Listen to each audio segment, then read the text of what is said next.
Thank you much for that presentation. That was very intriguing, and thank you very much for the invitation to speak here and the hospitality and the opportunity to discuss this highly pressing issue of the relationship between migration and the nation state in this panel. I would like to take you back to the events of 2015, it's already nearly 2 years ago, to what we have come to call the summer of migration. I believe that this is an important distinction. For usually, the events of 2015 are referred to as the European refugee crisis or the European migration crisis. I would like to make 2 counterpoints though. One, if we are to talk about a crisis, we need to talk about the crisis of the European border and migration regime, as it has been unfolding since at least 2011. And 2, if we are indeed to talk about the humanitarian crisis, as is implicit in that denomination, of human suffering, we should focus primarily on the multiplicity of effects that the attempts to restabilize the European border and migration regime after 2015 have had. This is why we have insisted on calling the events of 2015 the summer of migration. It highlights that we talk of a particular passage in time with its own past and its own future, during which there existed the structural conditions for such a dynamic to emerge, and furthermore, that this opportunity was seized by the movements of migrations.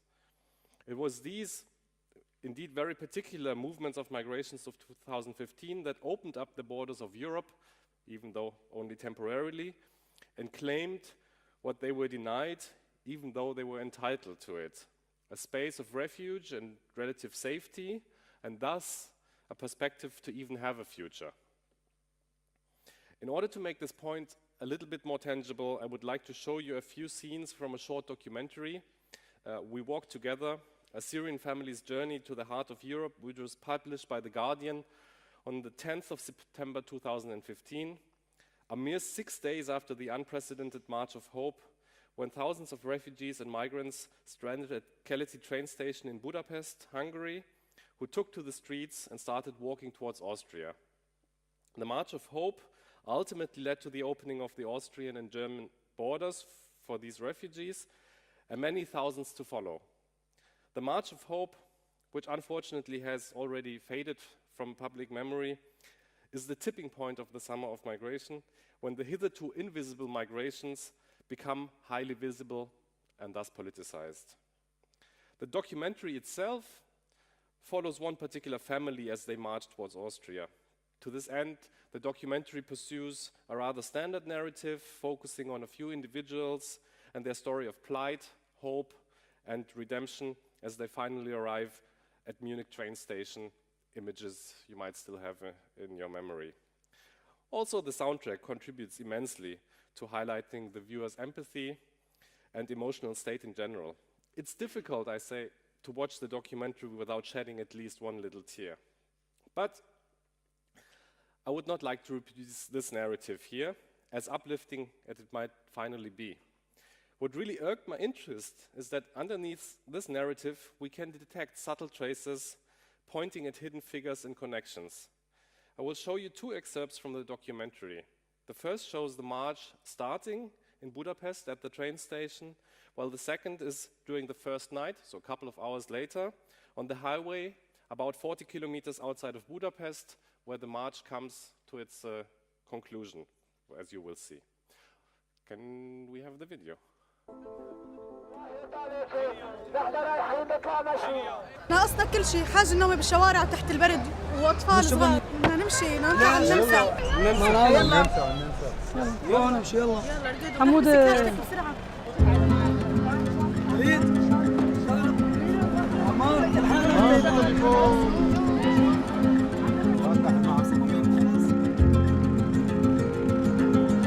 الهنغاري الشعب الهنغاري ممتاز.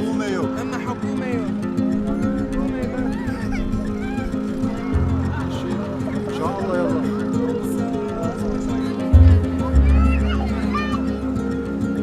صرنا 4 أيام رايحين على النمسا، بيضحكوا علينا، بيركبونا بالقطار بياخذونا على الكامل، بيضربوا العلم وبيبصموهم يرجعوا لهون. شو ليش؟ ما بنعرف، احتمال تمسكنا احتمال ما يمسكونا، رايحين نتوكل على الله وماشيين. Reem, 6-year-old Mariam, 2-year-old Mohammed, and Majid are a Syrian family from Idlib. Their dream, like so many of the Syrians here, is to get to Germany. First, they must reach the Austrian border, 180 kilometers away. We want to go to Germany because we could have our rights. We are welcome there. We are sorry of the Hungarian people because we are crossing the roads in the red line. ما بعرف كنت مشوا على الخارطة انتم بتعرفوا حالكم وين ماشيين. طيب هاي احنا هون هلا بس بدي النمسا احنا ما بدنا نمشي لحالنا روح نمشي. We are going to Austria. Walk. How long will that take? I don't know. But we are walking. Mahmoud is an electrician from Damascus whose leg was injured in the war. Where are you going now? To Vienna. طيب برا يستر. Yes. من هون يا اخي. Do you know how many kilometers? No, I don't know.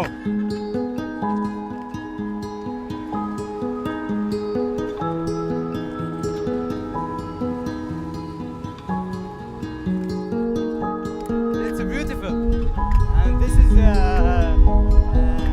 true route to Vienna. يلا.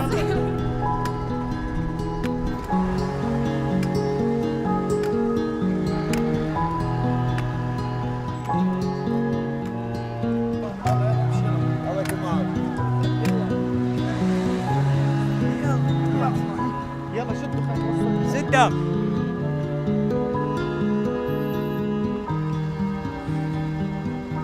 مشي. منتو كاهي ليك رجعت نورماني ليك Nem tudom, de akkor minden autóba be foglak törni. Én szívesen segítek.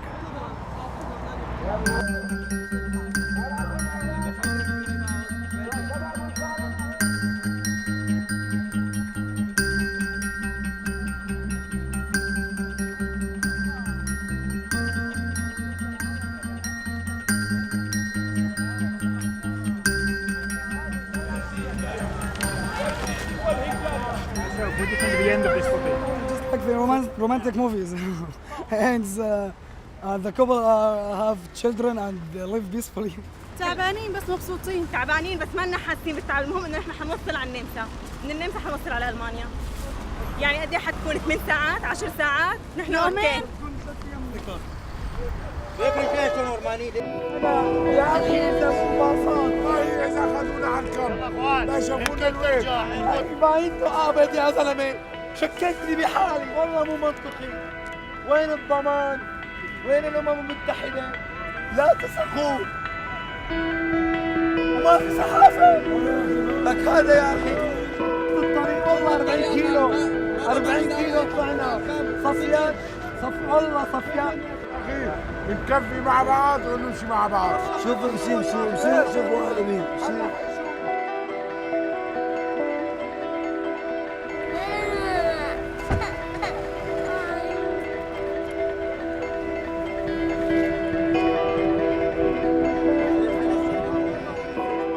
To convince everybody, the refugees decide to send a first bus ahead and wait for it to report back from the border. Don't worry, I know my people. I know how they're thinking. Eventually, the call they are waiting for comes through. Yeah, give me the Arabic person. يا اسمعوا معي، هلا بتقول للعالم وين صرتوا ماشي؟ بتقول للعالم وين صرتوا، انا حاط لك على الميكروفون. احنا هلا على الطريق قاصدين على حدود النمساوية على ضيعة اسمها هيكوسانو، تمام؟ هي ضيعة حدودية، بس الطريق انا متابع GPS 100% لهلا اضافي. شكرا كثير لك. Sorry for the little abrupt end, but okay. I don't know if you have noticed the yellow hats, especially visible in the second part. I think what we understand from these short scenes is that this literal movement, which was depicted in the first part, cannot be seen as a mere conglomerate of individual and families, but indeed a movement in a political sense. For as you saw, the signal to start the march, the logistics on the way, the negotiations with the police, the distrust when the buses arrive, and the decision to send some people ahead to see where the buses will actually go, all of this would scantily come without some serious organizing and decision-making effort. As much as I would like to be able to tell the story of how the March of Hope was organized, I unfortunately also do not know. But I believe it is fair to assume that amongst those marching, there were at least a decent share of activists who had been engaged in fighting and resisting the Assad regime in Syria for many years, and who in the course of doing this had to face adversaries far stronger, far more determined, and far more brutal than what they were facing at Europe's borders. Organizing a peaceful march in Hungary, despite all that we hear about the mounting repression in that country, must have been one of the easier challenges. And aside from what we can recognize as political organization, the resolve and determination to claim their very rights is palpable throughout the documentary. So I believe indeed we are right to discard the notion of the European refugee crisis, which suggests a stream of refugees flooding. Thank you for the reference to the hydraulic metaphors yesterday. So a stream of refugees flooding into Europe. Rather, I believe we should dig deeper into an understanding of migration as a social and political movement. This does not necessarily entail to recode every actual physical movement of migration as a political act per se. The March of Hope, perhaps one of the rarer events when a rather Western understanding of political organization coincided with other notions, such as Asset Bayat's Life as Politics, not only led to the opening of the borders in Austria and Germany for refugees, it was also followed swiftly by the establishment of what we call the corridor, a transient infrastructure of migrant mobility throughout the Balkans, which transported hundreds of thousands from Greece to Austria, Germany, and Scandinavia. While not always functioning seamlessly and full of moments of exclusion, arbitrary exclusion itself, for the majority of people traveling the corridor, the journey must have been rather uneventful compared to what journeys they were mastering before. Dull, perhaps even somewhat boring. A quick 24-hour transit from the south of Europe to its north, just how ordinary travel, how ordinary mobility is really supposed to be. The states along the corridor, Macedonia, Serbia, Hungary, and later Croatia and Slovenia, were fast to set up a coordination mechanism and facilitate the transit of thousands of refugees. After decades of death and deadlock at the external borders, the March of Hope really forced a direct route from the borders of Europe to its very core. The political character of migration does not lie in the characteristic of mobility, but in its antagonistic relation with what we have come to understand as the border regime. That is the network of actors, institutions, architectures, legislation, even discourse targeted at inhibiting, decelerating, facilitating, in short, governing specific mobilities. And this is also why to understand and to follow the struggle and conflicts along Europe's borders is so important in order to make sense of the direction of the European project in general and the direction it is taking. For Europe's borders, as harsh and deadly as they often are, at the same time constitute an immense contact zone, not only with the neighboring regions, but with the world in total. To sketch this out for the present, with the summer of migration, the upheavals of the Arab Spring, which started 6 years ago, have arrived in the European Union for the third time. The first instance was the collapse of the Euro-Mediterranean border regime with the fall of the different dictatorships of the Maghreb in 2011, which in turn initiated the crisis of the larger border and migration regime in Europe. It was followed by the democratic uprising, vaulting the Mediterranean to become the movements of the square, most visible in Spain and in Greece, and which have left a different mark of hope on the continent. But just as the movements of the squares has ultimately faded in the protracted Euro crisis, the summer of migration has turned into a renewed policy of strengthened borders and repressive legislation. At the borders of Europe, we can witness an increased fracturing of the European space with the multiplication of legal orders, special zones, and a continued rhetoric of emergency and exception. This, I would contend, puts the European project as a whole at risk. If the notion of a homogeneous and ideally inclusive political space is abandoned, and the coming initiatives of Europeanizations will be led by alliances of nations as they see fit, we will all be in trouble in the end. But the summer of migration was the appropriate and necessary challenge to the European border and migration regime and the European project.